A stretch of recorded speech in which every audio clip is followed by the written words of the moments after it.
Welcome to today's session. My name is Rose Kopsinge. I'm from Uganda, and today I'm your host. And with me, there is Brian Maina, who is also a co-host today. And as you know from the invitation and the flyers we sent, we're here to talk about COP, what happens in COP.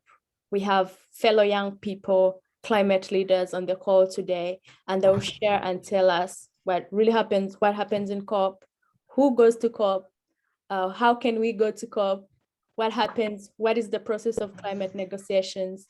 And in fact, we are going to try and do some bit of role play and try to negotiate and know what happens in COP. So today's event, you don't need, because COP is coming very soon, and you could have a chance to use this information to actually participate in this year's COP or the next year's COP or other COPs that will be coming. So as we move forward, I'm going to go straight because we don't have a lot of time. I'm going to invite one of our speakers, Yared. Yared, you're very welcome. I'll give you space to introduce yourself. Yared is an amazing climate leader, young negotiator. He has attended quite a number of COPs, and let me just hand over to him and you hear from him. I don't want to spoil anything. Yared, please unmute and show us your face and introduce yourself before I start asking you any questions. Thank you, Rosa, for inviting me to this session. My name is Yared Abera. I am a founder and director of a youth organization called the Youth Sprint, and also I am the Ethiopian youth delegate for COP23, 24, and COP25, and also I am a youth delegate for the 74th session of UN General Assembly. I have been engaging in different youth engagement platforms, mainly on the climate change aspects. I also worked as an intern at the Ministry of Environment, Forest and Climate Change of Ethiopia in the climate negotiation unit. That's where I got knowledge, experience about the climate negotiations, and I'm very happy today to share some of my experience and also the ABCs about the climate negotiations. Thank you so much, Yared. It's a very, very big pleasure to have you today.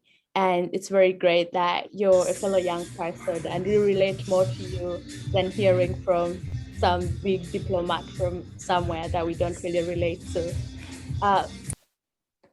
So my first question is going, because with the background of understanding that you've participated in quite a number of COPs, could you please tell us about COP? Like, what is COP? As you saw, some people are saying chief of parties, chief of police, conference of parties.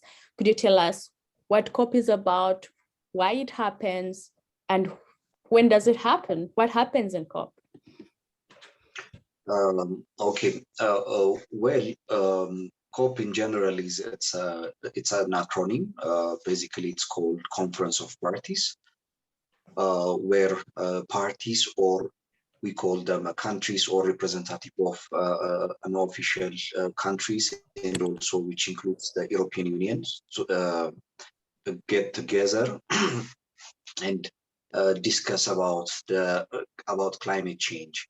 So basically, it's a platform where it's under the United Nations Framework Convention on Climate Change, which is UNFCCC. It is the UNFCCC is an international treaty that binds signatories to cooperate in the limiting of global temperature increase and in addressing the adverse effects of the unavoidable climate change.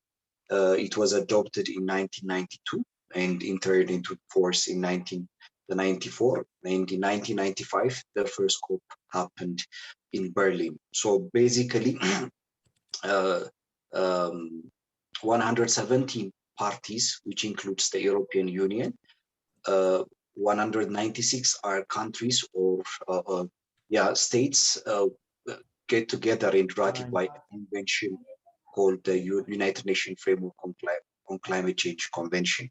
So under the convention, developed countries are tasked with taking the lead in acting of climate change, given their historical responses for the cause. So there are major the events or incidents happens under the United Nations framework on climate change convention under the UN. As I told you, in 1992, the convention got adopted, and the first COP happened in 1995. Then following in 1997, the countries agreed to the Kyoto Protocol, and the Kyoto Protocol adopted in 1997.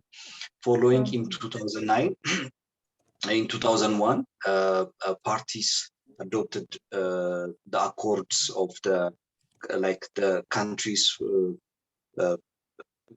mainly with the issue of adaptation and the matter related to least developed countries. And in 2005, the Kyoto Protocol entered into the force. And in 2007, again, another agreement happened. In 2009, in COP15, the Copenhagen Accord also, get into the sign. Then following the major incident, which is the recent one, is the COP15, which is the COP21. The COP21 in 2015. So, which is the Paris Agreements. In the Paris Agreements, countries agreed to limit their global temperature into in less than 2 degrees Celsius. So that's the major and the recent phenomena with regards to Conference of Parties. So basically, under the convention, the ultimate objective of the UNFCCC is to achieve and stabilize the greenhouse gas concentration in the atmosphere at the level that would prevent dangerous anthropogenic interfaces with the climate system, such as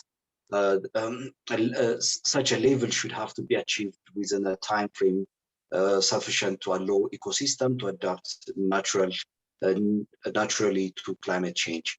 So the purpose of negotiation sessions for the parties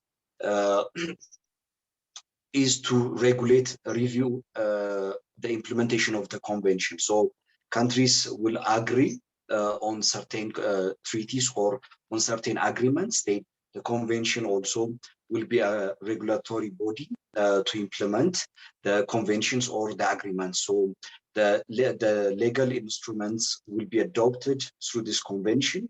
So since it's it's a multilateral agreement, countries needs to get together and discuss each year on certain topics, agendas, which are critical for the in averting the climate change impact. So the COP has its own Conference of Party. The COP is the ultimate decision-making body of the UNFCCC or the Bureau.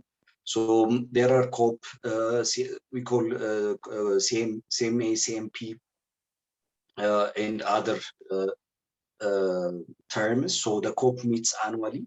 Usually it's November and December. So it's an annual multilateral discussion platforms for climate change under the UNFCCC. Under the COP, there are conventions or meetings that parties agreed to Kyoto Protocol and parties agreed to Paris Agreement. So we call them CMP and CMA. So this so it has its own legal frameworks under the CMP and CMA. So the CMP is more related to Kyoto Protocol. The CMA is more related to the Paris Agreement, which is the recent one. So it was established in following the COP21. So in 2016, the CMA adopted the decisions. So who is involved? Or so COP is all about this. And Rosa, shall I continue? Who is involved in the COP process? Yeah, so I you just raised a little questions, and I think for the audience, if you have any questions, please write them in the chat box. We shall compile them and send them to the speakers. So as you were speaking, you talked about COP being it feels like they're the ones who makes decisions for our futures, because especially for us who are from the developing countries, we've not contributed actually a lot to the climate change, because when you look at our industrialization and sector and everything, it's not that we're contributing really a lot on this climate problem, which brings us to our, please, if you're not talking, please mute yourself, please, kindly. Yeah, which brings out to the discussion of mitigation and adaptation. Mitigation being about reducing greenhouse gases, then adaptation being that even if we stopped emitting any gas today, climate change will still continue because of the gases that are already in the atmosphere. So as developing countries or people who are from countries that are not very rich or whatever, we need to adapt, we need to adjust and be able to live with the droughts and be able to live with the floods and things like that. So COP is like making decisions, especially for the young people. But when you look at the young people, the youth, are the ones that still have a lot of the future to come. But now we have our young people, we have like these old, like, okay, I don't want to call them old, I don't want to be an ageist, but we have people going to negotiate for our future and make decisions for the future of the young people. So how does engagement of youth come in? How can the voices of the young people be taken into consideration in these decision-making bodies and discussions by the UNFCCC? Before just touching about young people, the issue of young people, let me just share you about who will be involved in these negotiations. So mainly, as I told you, parties are the one who will engage in this multilateral agreements or discussions. So when we say parties, it's a representative of a government or a country. So they will get together under the UNFCCC platform and discuss, agrees on certain agreements with regards to limiting the global greenhouse gas emissions. And also they will discuss different frameworks of adapting the climate change and also mitigating for the and also discussing the mitigation aspects. So mainly the representatives are government representatives. So it might be Ministry of Environment or Ministry of Foreign Affairs, Ministry of Energy. Just people, there are stakeholders under the government. They will get together and discuss and negotiate on behalf of their countries. Following that, there are observers, which are non-governmental parties. They are the one who shape or contributes mainly to the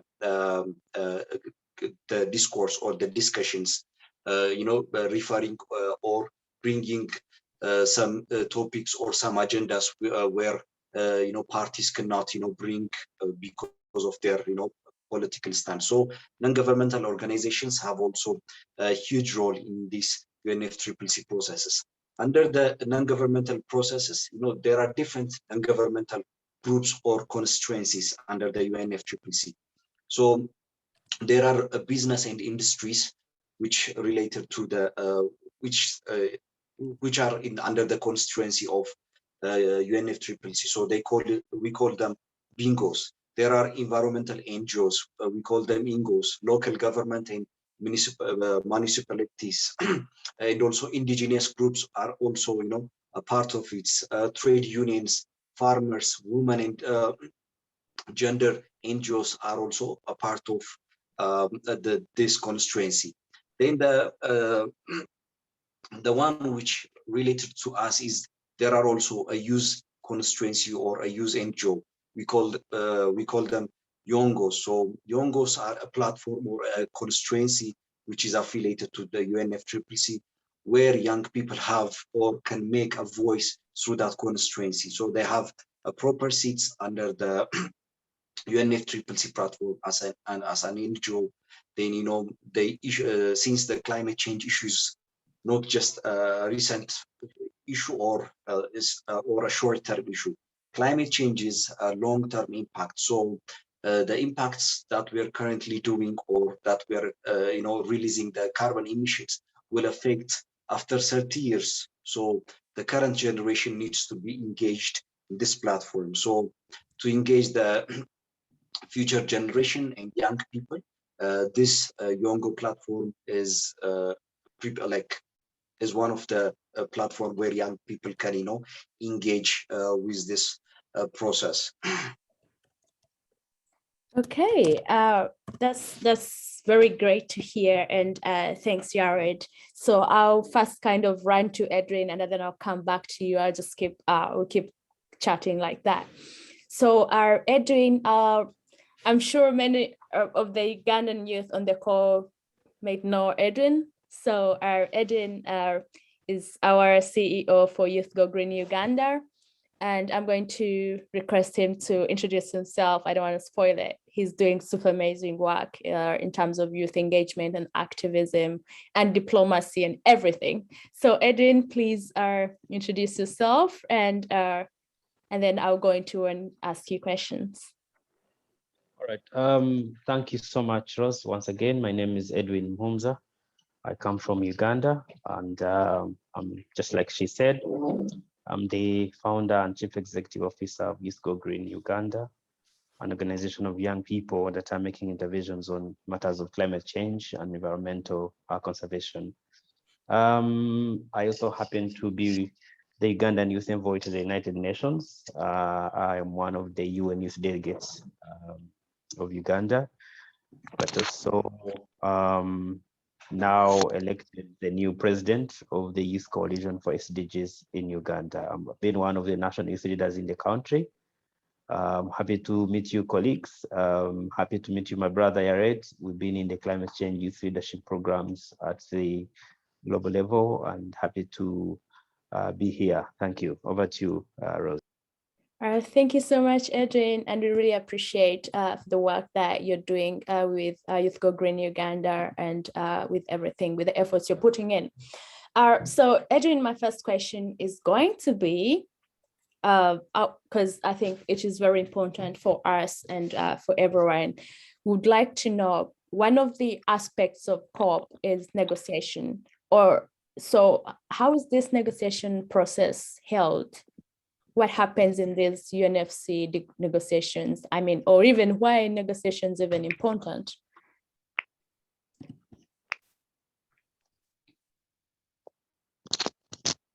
Sorry, you're on mute, Edwin. Oh, sorry again. Okay, I'm saying thank you so much for the question, and I'm happy that you've asked such a very good question. Of course, my colleague Yared has been able to explain really about has given the background about COP, and then of course why the party is coming together and what happens. But I just wanted to also say that yes, the COP involves different parties, of course, based on the tradition of the UN. Parties are organized in 5 regional groups, and you find them coming from different parts of the world. For instance, in Africa, we have the African group of negotiators, we have the Asia, we have Central and of course Eastern Europe, Latin America, and the Caribbean states, and other Western Europe countries. But also there are other groups which form what we call the European League. For instance, the Australia, Canada, Iceland, New Zealand, Norway, Switzerland, then of course the US and others. Sometimes you find that the 5 regional groups are not usually used to present the interests of the parties. And therefore you find that maybe for instance, the developing countries generally work through the group of 77 and China, what we call the G77 and China, basically to establish a common negotiating position for that particular group. So they also form the alliance of the small island states, and then of course the LDC. So they are structured in different groups, negotiation groups, or what we call blocks, because every party is supposed to propose or push certain positions that would really benefit and help them. So that's how the COP is structured. That's why. But then what happens is that every country is mandated also to present its position. Uganda, Tanzania, Kenya, Ethiopia, whichever, any other country in the world is supposed to definitely come up with a position of what happens, what they want to do. For instance, the way we live in Africa is totally different from the way the Europeans live. The developed and developing countries have totally different lifestyles, and of course the way of life is totally different, and this is because of the different climate change. The science, we call it the climate change science, is definitely different. So you find that the negotiations are structured in a way that, if for instance the developed countries have contributed a lot, especially to the greenhouse gases. And you remember that global warming is indeed global. So whatever happens in the developed countries affects the LDCs. So you find that our negotiation point would be that, yes, you must increase funding for LDCs. Climate financing should be more than the developed countries because you're causing more harm than we do. So countries like US, like China, which are the largest emitters of greenhouse gases, sometimes you find that they argue in a sense that, no, why should we pay all that amount of money? Then we're like, the LDC group is like, no, because of your efforts, because of your industrialization efforts, and you're increasing a lot of greenhouse gases. So that's how the negotiations are done. So at a country level, you find that before COP, before Conference of Parties meetings, every country is mandated to sit down, look at some of its actions and the damages, for instance, that climate change has caused. So we come together as countries and then come up with a position that will definitely present during the COPs. So yeah, I don't know whether Rosa have been able to answer you on that question. Yes, Edwin. Yes, Edwin. That was perfect. I can just like from the understanding, I've understood that. So every year, our members of the UNFCCC, which are about 190, is it 94, 95 countries? Yes. Every year, but now we have a global problem, which is climate change. So climate change is a global problem, but again, it's a local problem. So it was caused globally, but the effects can be local. Is that right, Edwin, from what you Exactly. Okay. Yes. So every year they meet, the government send in their representatives to go and meet in this COP and then discuss on the solutions. Maybe also, sorry, Rose, I want to make it clear that members here really understand this. Yeah. That the Climate Change Secretariat, what we call the UNFCCC Secretariat, developed what we call the rule book. So the rule book provides how discussions will go, negotiations will definitely go like. There are technical thematic areas that countries' own negotiation parties must follow. For instance, they have what we call, they come up with different thematic areas that countries could be more interested in climate change mitigation than even adaptation. Okay. More you find that maybe some other parties are interested in climate change financing. Or others are interested in climate change technology and transfer, or others are actually interested in climate change and gender. Someone should mute their microphone. Yes. I'm trying to find out who that is. Exactly. Brian, so you find that then what happens is that the countries or parties must make sure they have experts in those thematic areas. You find that maybe if a delegation, for instance, from Uganda, Kampala, is to settle for COP, then we must know ourselves. Because when you reach COP, you will negotiate according to the thematic areas. You find that countries will be now interested in discussing issues to do with climate change mitigation. So you must have specialists. You must have people who really understand climate change technology, or technology in relation to climate change and environmental science, for instance.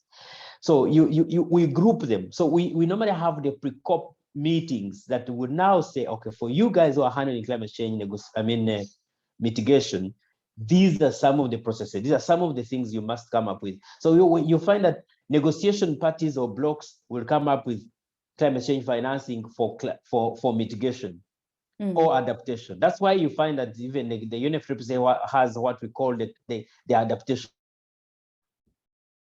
fund is a finance mechanism for climate change adaptation strategies. Or you find that maybe they are coming up with global environment facility. So, but then those are some of the finance makers. So you find that countries or parties must negotiate according to the thematic areas. For those interested in gender, you find that globally countries argue that women, for instance, and young girls are more affected by adverse effects of climate change than any other group in society. So there comes now a critical and straightforward negotiation on the climate change on climate change and gender. So I wanted to bring up the issues of young people in the climate change process, but probably those will be your that. But then when the UNFCCC allowed in observer constituencies, for instance, young people, that's why we actually want to be very tactical and demand for the young people's entering into the main negotiation, because the UNFCCC youth constituency, the one which Yared said about Yongo does not have the rights to access the party delegation meetings because they hold the youth observer badges. So the difference between a party delegate and the observer is that there are certain negotiation rooms where observer constituencies may not enter. So we only stop at coming up with the position of young people. Then through our we call them party delegations, we submit. We don't submit, make our own independent submission as a recognized party.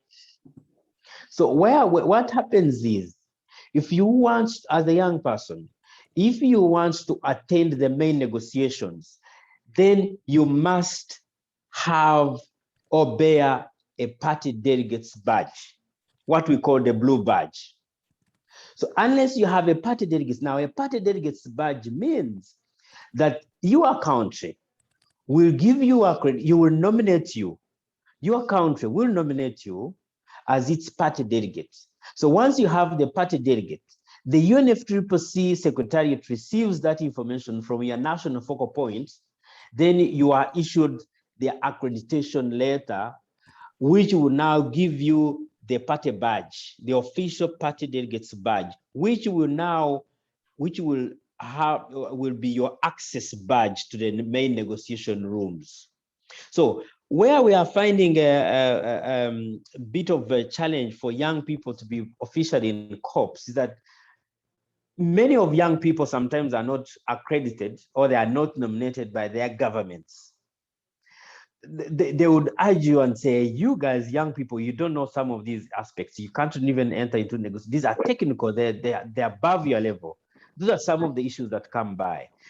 Personally, I've been lucky that because of our youth Go Green work we have done in Uganda, the government appreciated that the young people have a very big voice that they can contribute to the process.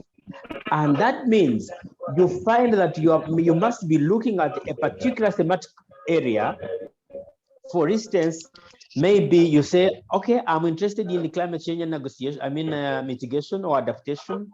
and then you are given the opportunity to negotiate, to follow on all issues regarding climate change mitigation. Then there you bear the official delegates badge. So where we want to raise our voices, especially now given the pre-COP meetings for the youth, for the youth, is that one of the recommendations we would want to make to the heads of state or to the party, that there must be an official acceptance of the youth to attend the main negotiation processes. That can only be possible at the moment. It's only possible when your government accredits you as a party delegate. That's where you can access. For instance, I have been at COP since I think 2015. That's the Paris Agreement, COP21. Up to now, I sometimes have friends, for instance, our fellow youth leaders in climate change agenda action. You find that, yes, we are all at COP. I find myself accessing a particular negotiation room, and then my other colleague, maybe Yared, it's like, Edwin, can I join this negotiation? When you get into the entrance, the security will be like, you look at your badge and say, hello, you're not, you are in the wrong place. So it becomes very tricky and funny. Okay, that's what I can say. Rose, over to you again. Thank you.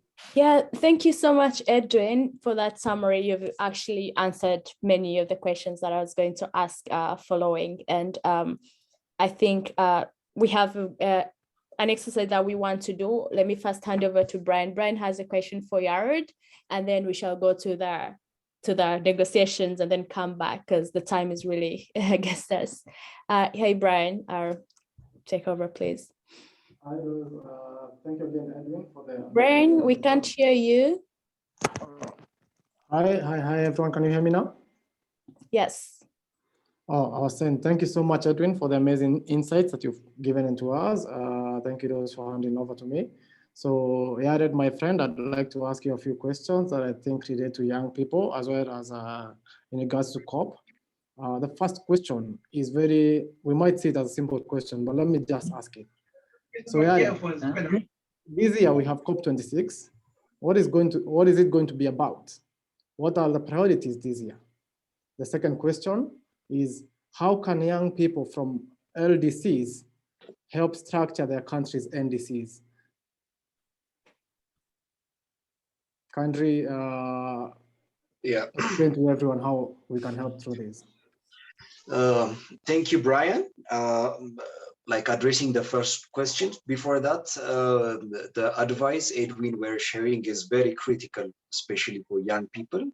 He shared us the real experience that young people are, facing the challenge in attending COP20, like COPs. So I would to upload and, I want to make a stress on this one, like for young people, to engage with their government and also get the party delegation badge so that, they can engage in the real negotiation and also, contribute in the real negotiation arena. Unless and otherwise, engagement with Yongo also, have its own limitations, since Yongo has the observer status in the UNFCCC process. Coming to the upcoming COP26, COP26 were planned to happen in 2020. Unfortunately, due to COVID, the secretariats and also the UN postponed it to 2021, and it's going to be hosted in United Kingdom, UK, in Glasgow. So in COP25, the secretariats and also the UK government suggested to host the COP in Glasgow. Following that one, it has different priorities and also expectations from the different parties. So mainly for LDCs and also African states, our priorities are to agree on cutting emissions. The climate policies in place across the world will not, keep global warming within the limit of the government agreed in the Paris. Still, even considering the recent IPCC report, if we keep continuing not reducing the global emissions or the global warming to 1.5 degrees Celsius, that's going to be hard. So this agenda is going to be discussed and also expected, countries to agree on reducing the greenhouse gas emissions to 1.5 degrees Celsius. The second thing is with regards to adaptation. With the climate impacts increasing, provisions to help the most vulnerable needs to adapt, including through the increasing of, financial support for adaptation. So needs to be strengthened. So financial supports needs to be, agreed for adaptation. Same with a loss and damage aspect. So in the loss and damage aspect also, countries needs to agree to put finance for issue of loss and damage, which is the consequence of, the developed world, historical failure to cut their carbon emissions. So we need, as an African youth, we need to push, in requesting or pushing for agenda on climate finance for loss and damage. And the other, the fourth agendas which we need to push is overall the overall climate finance aspects. In 2009 in Copenhagen, countries were agreeing, to pledge $100 billion per year by 2020. But upon 2024, at least half of the finance didn't even reach to the developing countries. So we need to push for that one as well in accessing to in accessing the climate finance. The other thing which are expected is with regards to the unfinished negotiation from the COP21 on the implementation or in writing the rule book or the guidebook with regards to Article 6 on carbon trading or carbon on market mechanism and also transparency. So this unfinished agendas needs to be, concluded and expected to be concluded in the upcoming COP26. And mainly for Africa and also least developed countries, the issue of climate finance is very critical. Developing countries needs to access the finance. Kindly give us a final one and then we'll get back to you later on. Okay, yeah, needs to access the finance.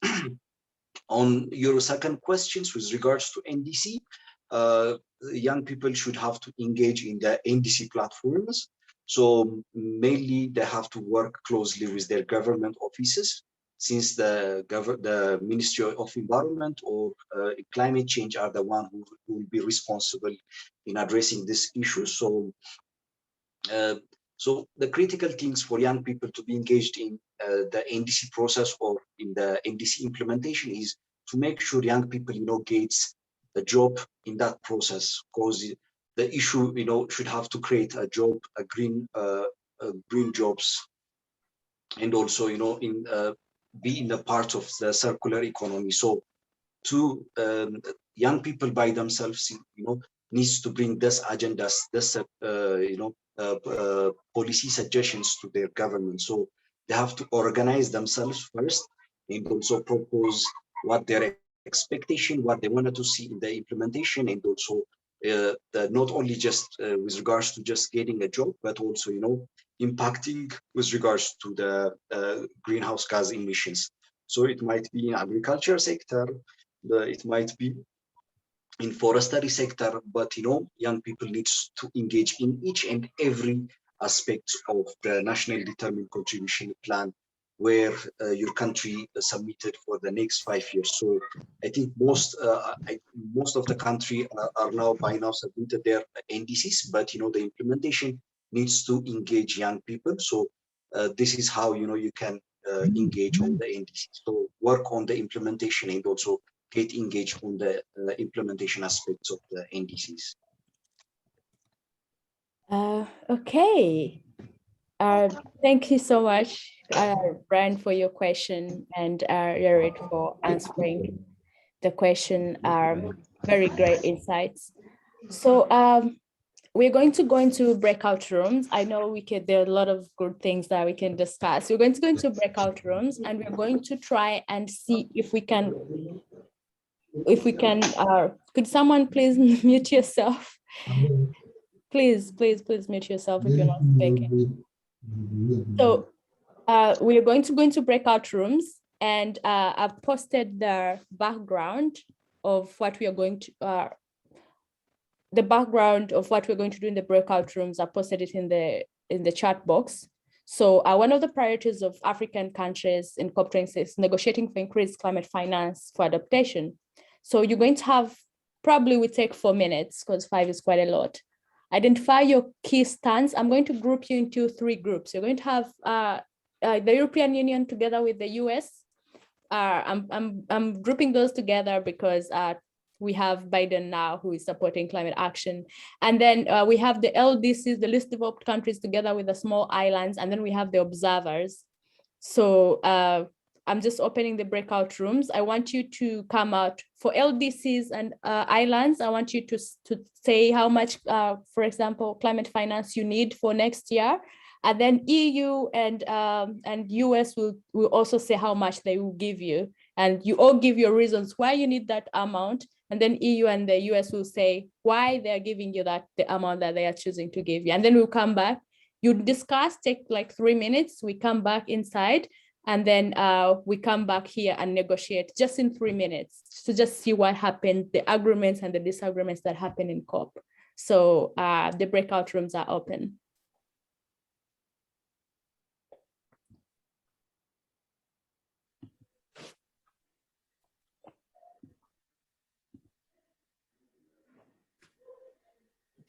Hey, everyone.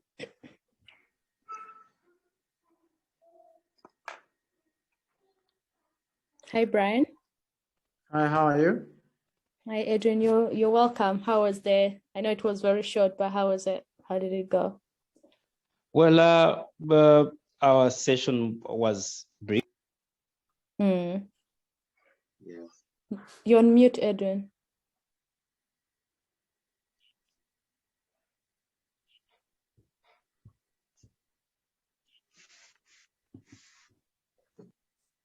And then I'll Yeah, come let's hear your position, and then we hear the US people and EU, what they think. So LDCs go first, and we're here. So in regards to that, yeah, I'd like to invite El Shadi Germa from Ethiopia to present the position of people from our end. Hello, everyone. My name is Eshadai Girma Burhanu. I am a 4th-year environmental engineering student currently in the US. And I'm also one of the delegates for pre-COP26 in Milan. So one of the stances that we take is for financial climate finance to be given to the developing countries that have been negatively affected, the past few years. And for example, we talked about how in Ethiopia, there's been different natural disasters. Just in the past year, there was which destroyed about, I was just reading about it, and was destroyed about $8.3 billion worth of produce and worth of farmlands. And in addition to that, there was flooding in different areas of the country, which also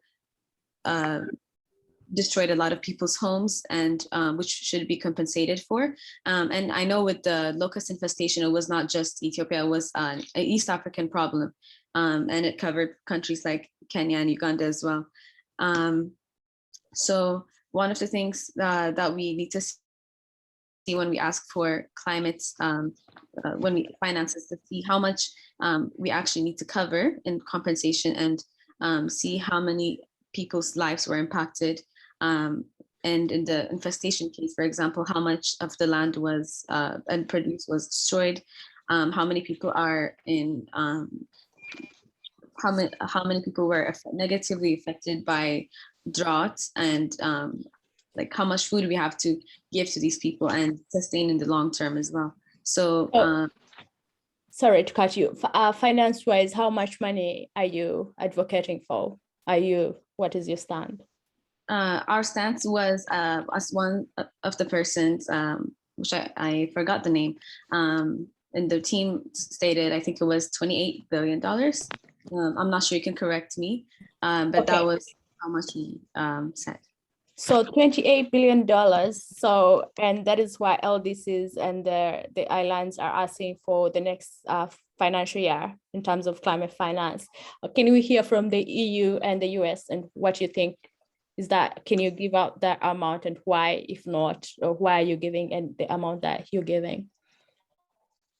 And then I'm just going to be aware. I want you to just discuss now and fire each other questions and things like that. So EU and US representative, just respond back to El-Shade. Okay.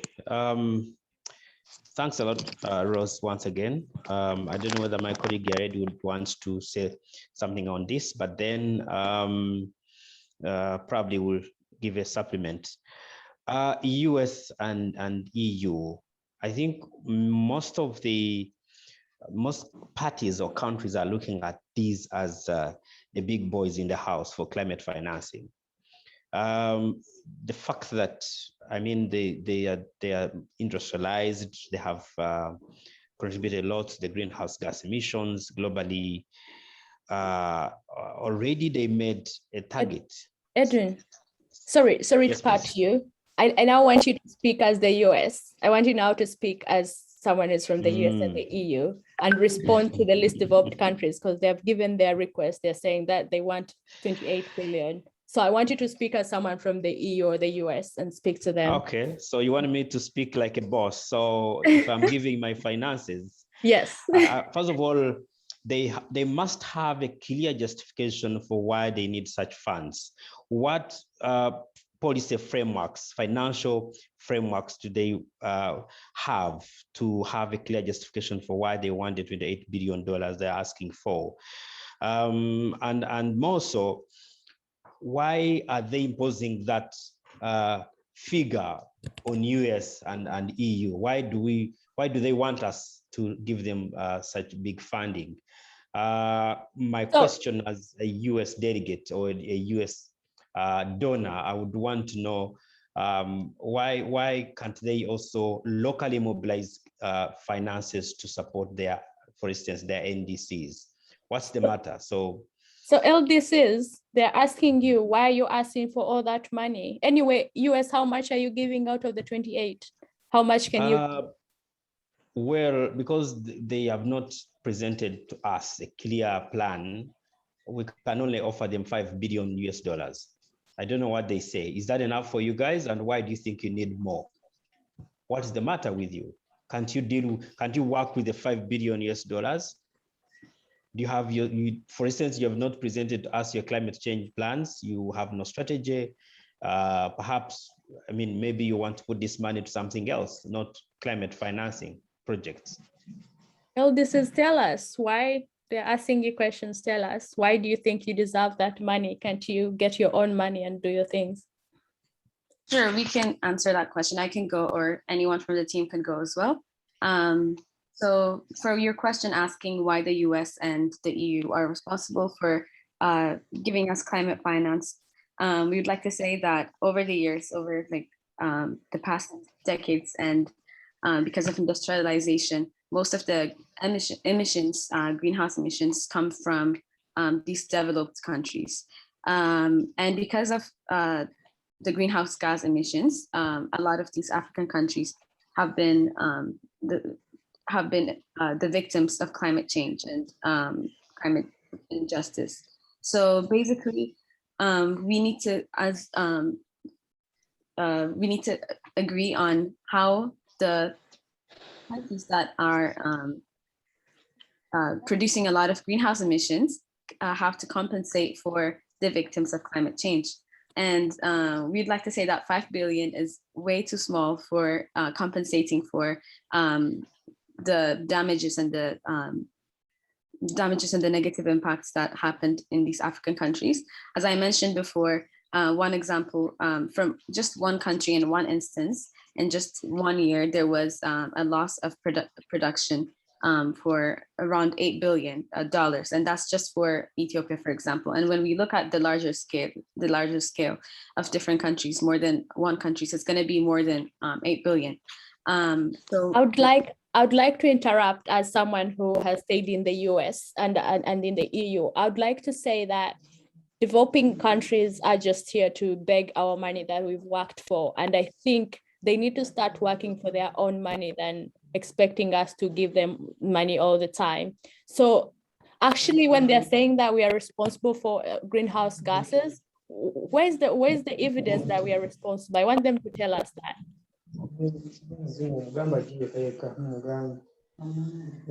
Can I speak on behalf of the LDC? Yes, thank you. Thank you. Yes, briefly, my name is Yared Abera. I'm from Uganda, and I work with Youth for Green Communities. Yes, we are saying that you should pay that money because, first of all, the international fossil companies are the companies that are investing in Africa. So, back to your country, you are caught up in your daily returns. You're caught up in making jobs. You're not paying attention. You are creating industries here and there. You are doing fossils here and there. You're not paying attention to what the world is experiencing, because we realize that climate change is a global crisis at the moment.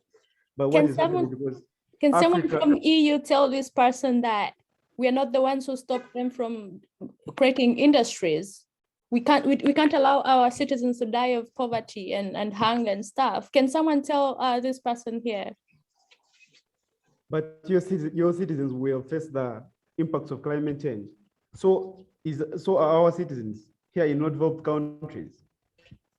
Because the moment, the moment we realize that climate change does not actually affect you people that have so many industries, even us who contribute just 3% to the 100%, we are also affected. It's a climate change and it is affecting everyone. So the moment you keep on increasing your industrialization, you keep on creating jobs for your people, we are the victims, we are the losers, and you're the winner, because for you're getting that money, you're getting the profits, your people are being employed. But what is happening here? A country like countries in Africa that depend on agriculture, they are not going to produce food. So that's food insecurity coming from your industrialization, from your investment in oil and gas, from your investment in dirty fossils. Right. So that's why we are saying you should give us. Yes, Brighton, Africa is actually one of the continents that is growing like very, very fast. Uganda is currently going to start exploiting their oil and gas. So what are you saying? As a Ugandan, we've been fighting against that echo. The organization I work with, Youth for Green Communities, and other partners like Afiogo, we've been fighting because, first of all, it is something. It is a project that is threatening over 70% of Uganda's ecosystem. It is a project that is passing in water bodies. Lake Victoria, it is already, the oil is in Lake Albert. They're already cutting forests. It is in an area where forest like Mugoma is being cut for sugarcane planting. We've been fighting this. And of course, the investments are not from Uganda. The investments are from outside. That's why we are saying we should give us money so that we can stop all this. Okay. Maybe just to raising their interject. hand, and we want to hear, after Yared, we want to hear what the EU and US is saying. Are you convinced on adding more money? Are you giving them all the money? And then tell us there. Yeah, speaking from the EU and US side, the idea raising by the Ugandan delegate is kind of convincing. However, in Africa and also other least developed countries, mostly the funds or the mechanism or the financial mechanisms are not putting in the proper ways or in the proper projects or in the proper climate change issues. Mainly they put it in the more corrupted way, and also not for the issue of climate change, but they also put it for their own development issues. So what kind of transparency mechanisms do you have, in order to, access the finances, while we don't have to just simply give the money, and also it's our people's money, and the people's also want to make make the government or their representatives accountable. So how can you be accountable with regards to that? LDC, that's a question. You have a lot of corruption in your countries. How sure is the US and the EU? Yes, about that is a very good question raised by EU. Yes, and I think now that's a question that person I would also want to revert to the developed countries. Why? When you're giving out money, what's the procedure that you follow? Do you give the money to the right people? That's something that you should also look at, because you realize that, let me say you're giving, we've got that those billions of money, and we are giving it to a government. Why do you give it to a government that is investing in fossils? But of course, when you look at the organizations that are against that are against those things that increase or that worsen climate change, there are so many organizations. But when that money comes, you give it to a government that is involved in corruption scandals, or the government that requests for that money to come and mitigate climate change. I'll give you an example. As it earlier this year, Uganda was requesting money. Uganda was requesting money from World Bank, why to plant trees in Albert Graben, where oil activities are taking place, and that is the same region. That's the same region where a forest is being cut by a certain company to plant sugarcane. Then why would you give that money to a country like Uganda? Why don't you look for those organizations that have been? We have Edwin. He has these organizations, Youth Go Green. Yes, Youth Go Green. They are doing projects that are trying to mitigate climate change. Instead of you giving money to the government that is actually ensuring the cut down of forests, why don't you give Youth Go Green the money so that they can go ahead and do those activities that are going to prevent the world from this disaster of climate change? Of course, I can also as a youth leader and a co-founder of Youth for Green Communities. We've been doing projects in that area. Instead of giving the money to the government that is going to go through those bureaucratic tendencies where it's going to end up being corrupted or being scandaled anywhere, why don't you look for those people, the right people, and you give them that money? Is there a government representative from LDCs who wants to back up? Brighton is saying they shouldn't give you money. So anyone who want to take up the government? Let me make myself right. I'm saying that. Brighton, your time is done. Brighton, your time is done. We need to hear from someone from the government, but also I guess maybe we could close here. I mean, we can go on with this discussion forever. I know it's very interesting, but someone, Chiza Dumba Pius, you are raising your hand, but I just wanted to understand if the EU is increasing the money or not. Because it looks like this is where the negotiations are. So there's only limited time. People are discussing things, they're not agreeing, and that's how the discussions are really. Yeah, maybe on the other note, I actually learned that these negotiations are for the strong-hearted and those that are really having the strength to really push out, because my hand has been up for over minutes. So it's really there's a kind of shoulder pushing and stuff like that. So but basically to me, I wanted just to air out the main bit of whatever is happening, like just to have climate justice, because that's the key word, and have a just transition, whereas it's Europe, it's USA, it's China and stuff like that, talking about employment and all these things, focusing on how you're going to transition into a green economy, yeah, instead of putting it out to use the fossils and the coal that is going to have the climate change on it. So as an LDC person from Uganda as well, and also one that is from Yango, that is what I basically put out for the negotiation. Okay, we need an observer to say something. What did you observe? And then we close the negotiations. Someone from the observer group, come and tell us what your observations are. No, I haven't yet heard. EU, are you adding money? How much are you adding? Are you giving them all the money? Edwin.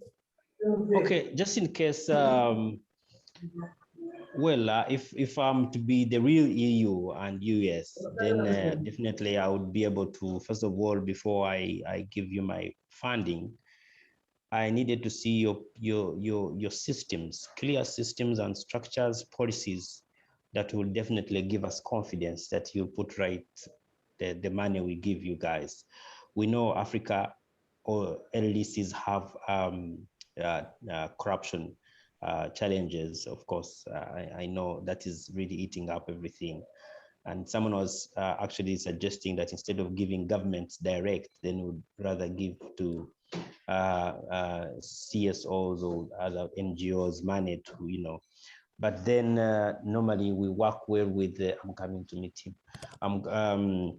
We work well with structures, government systems and all, because sometimes you guys may not have proper systems and structures, but governments go again to abuse the systems and structures. So yeah, we will really up it up a bit, just because we know that as developed countries, we are negatively impacting on the global climate. So we will definitely increase it to 20 billion.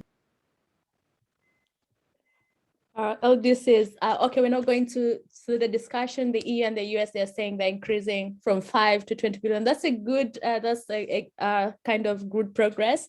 So we can't go on with this. I know if you want, we can organize another session and have these kind of interactions.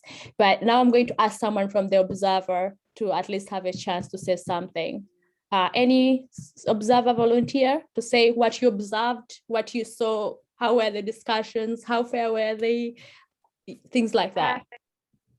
As I was observing, honestly, it's just it's very interesting seeing how everything is done. And you can never come up with a backup for what someone else is asking, especially when they're telling you that there's corruption in your nation, and also provide a policy. So I think that is why it's better to actually prepare before going into the negotiation, so that you always know, have a backup, whatever they're going to counteract. So it was very interesting and very exciting also, and funny as well. That's all I can say. Okay, very great. And I know we had thought that this would take only an hour, but see where we are. I guess if you're interested, you can contact us and we organize another event when we can have such discussions. Jeffrey, you have your hand up, but let me first go a little bit to just for the speakers to answer the last questions. And I'm sorry for those ones who have not had the chance to speak. That's how negotiations be. Others speak, others don't, but sorry about that. I wouldn't intend. And actually, this was even more organized. Edwin and Yared would tell us, like, the discussions there don't really get this organized. Some people are not even allowed to speak. You just get a word out of your mouth. Someone is coming in. They're just like, those school debates. Usually things like that happen, people are interrupting and you can't even say a thing out of your mouth. And then there's always someone to try and manage that. So going on, I would like Edwin to answer the question of like, how can people get the funding and the budgets to go and to these negotiations or to these to COP, let's say, even if they're not exactly negotiations, but just going to COP. How can people get the budgets and the funding? Okay, thanks a lot. Very short words, in very brief words. Yeah, exactly. So depending on who you are, either your government or an organization doing climate action, there are definitely very many windows for financing climate change projects. If you're in Uganda, definitely you will, if for climate financing, you really must have a very good bankable project proposal, a very impactful technical proposal that you will submit through the the global climate finance windows like the GCF, the Green Climate Fund. I know it's not yes, but then you must work with different, with experts to make sure that you get through with the financing. There's a Global Environment Facility, the Small Grants Program under UNDP. The Ministry of Finance, of course, is the lead coordinator for the global climate finance, the adaptation funds. There are those funds which really come through, but then you must have really very good proposals. But at a lower level, I know there are different development partners like GIZ, like different embassies that really finance climate change action, especially which are very innovative. So there you go. So but globally, definitely you must work through the negotiation blocks. You must work through under your party positions. Then you get the money for your climate financing of your projects.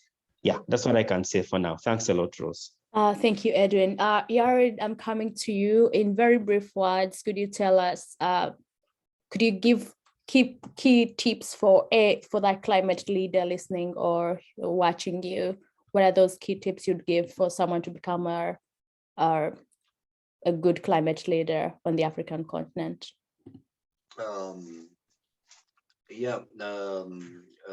First, with regards to like engaging in the climate change or in the pre-COP preparation is very important. So you need to prepare on what's your interest and also on which thematic agenda you're wants to engage. So knowing the agendas and also my first advice is to understand the technicality or the contents of your interest. So you have to define your thematic agendas. Second, you have to know about the the UNFCCC procedures and also ways of negotiation. Apart from that, you have to be be a good communicator and also have a good network and also be a good learner in that landscape. Apart from that, in your local context, you have to work hard and also dedicate your time towards the climate action, and also your projects needs to be more accountable and also bankable, so that it impacts your community. So identifying also even in your local context, you have to understand your theory of change or what change you wanted to make in your community. So for example, it might be in the policy aspect or maybe it's in the implementation aspect. So defining this is very critical for any young leader or a climate leader who wants to contribute in the space. Okay, thank you so much, Yared. Thank you so much for those tips. And you guys have been amazing. I had the best host, I had the best audience, I had the best guest speakers. I don't know what to say about this. And I think it's very great to have you today. And I'll just go to Edwin and ask him the very last, if he has anything he wants to tell the listeners or the people watching, and then I'll go and say something to close the session and also hear from you. Okay. I only want to say thank you so much, young people. Thank you for really trying to interest yourself to understand what's about climate change. There are new words that you must go out there and learn. Climate change is real. It lives with us. It does not segregate. If there is any impact that will come your way, definitely it will not maybe say you are a son of this, you're a son of that, but I can tell you it's really impactful. So we must take action right now. And you must engage your respective countries. You must understand some of the climate change policies, but also I want to urge you to be very innovative in terms of finding solutions to climate change. There are very many green jobs that you can create out of climate action, out of processes and strategies that you can lay for climate change.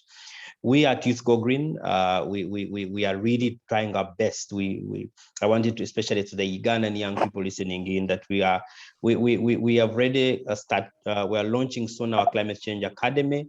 that we will be able to educate the young people about climate change processes, innovations, digital solutions for climate change, waste recycling programs, and also we want to create a hub of young climate change leaders in Africa. So I want to say thank you so much, Rose. Rose has been part of us, has been part of the Youth Go Green Network, but we are happy that you are out there. You're trying to impact on the lives of young people, especially for Africa. I want to also appreciate my brother Yared. Yared, I think we met, the first time we met in COP22, Marrakesh, Morocco, then again in Bonn and other, previous engagements. So I want to appreciate you guys. I want you to take interest in understanding the real climate change issues.